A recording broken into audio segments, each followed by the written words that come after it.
Alright folks, we're back for another episode of Video Game Reviews. It's episode number 95, and we're going to cover Paper Mario Color Splash for the Nintendo Wii U. Now, I believe I tried recording this particular episode a couple of times before. Yeah, I think it was 2 times before that I tried recording this episode. The first time, I was interrupted, and then the second time, my camera battery ran out, so hopefully the third time will be the charm. The plot for this game goes like this. Paper Mario and Paper Princess Peach end up getting a letter from Prism Island, which they then find out is a color-drained Paper Toad. And this causes Mario, Peach, and another Paper Toad to set sail for Prism Island.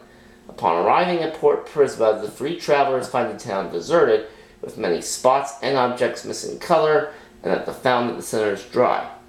A large metal vault appears then out of the bottom of the fountain containing a paint can, and after Mario tries to open it, the can is revealed to be Huey, the Prisma Fountain's guardian. After fending off an attack on Toad from a straw-wielding Shy Guy, Huey explains that the fountain is usually powered by 6 big paint stars, which never run out of paint and are the main sources of it for the entire island. Huey is then dismayed to learn that the big paint stars are missing and asks Mario to assist him in recovering them from Paper Bowser and the Paper Koopaling. While Mario is scouring the island, Peach is once again kidnapped by Bowser. What else is new?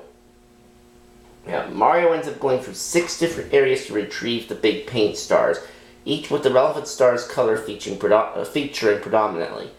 First, he goes through Red Hill area where he fights Paper Morton. Next, he goes to a Yellow Mountain and Desert area where he has to fight Paper Iggy. Then after that, he goes to a blue area with a wide range of themes. These themes include caves, a beachside, a haunted hotel, and an island-based sea base. He fights Paper Ludwig at the end of this particular area. Then he goes to a purple area made of an archipelago of islands known as the Violet Isles and fights Paper Wendy at the end of the island chain. Okay, next, Mario goes through an orange Mesa area where he follows a train and fights Paper Larry after he hijacks the train before he goes to collect the big paint star. Then he travels through a green forest where he fights Paper Lemmy at a big top housing the green big paint star. I'm having trouble talking today. As Mario collects the big paint stars, they give him their memories, which unfold in a backward sequence as their memory gets progressively longer, how Bowser attacked Port Prisma. Then once Mario gets all 6 big paint stars, they reveal that Bowser attempted to dye his shell in a rainbow hue using the Prisma Fountain, but mixing the colors instead inadvertently made black paint, a toxic substance which then transforms him into Black Bowser, possessing him into stealing the big paint stars and draining Prism Island and its inhabitants of their color. It's also revealed that it was him who made... It's also revealed that it was Bowser who mailed the color-drained Toad to coax them to come to Prism Island. With the assistance of the Legion of Big Paint Stars, Mario and Huey reach the floating Black Bowser's castle, where they discover the stolen paint is being used to process and weaponize black paint, which Black Bowser intends to dye the world black.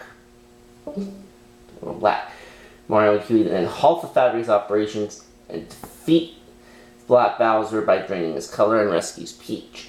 However, the chaos following the factory's destruction causes the castle to fall apart. Peach and the Paper Mario Brothers escape, but Huey stays behind to stop the black paint and absorbs the entire castle.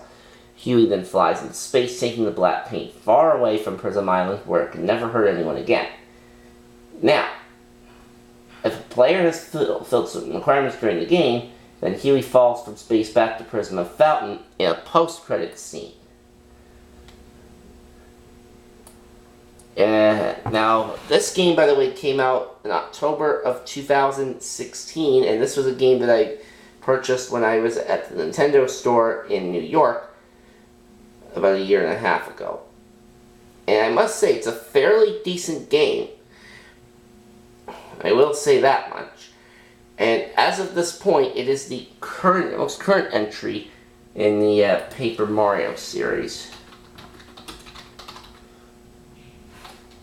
Not sure if they're planning to make one for the Switch.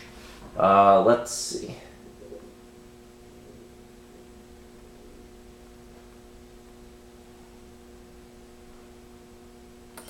I think they might be coming out with one for the Switch. I'm not sure yet.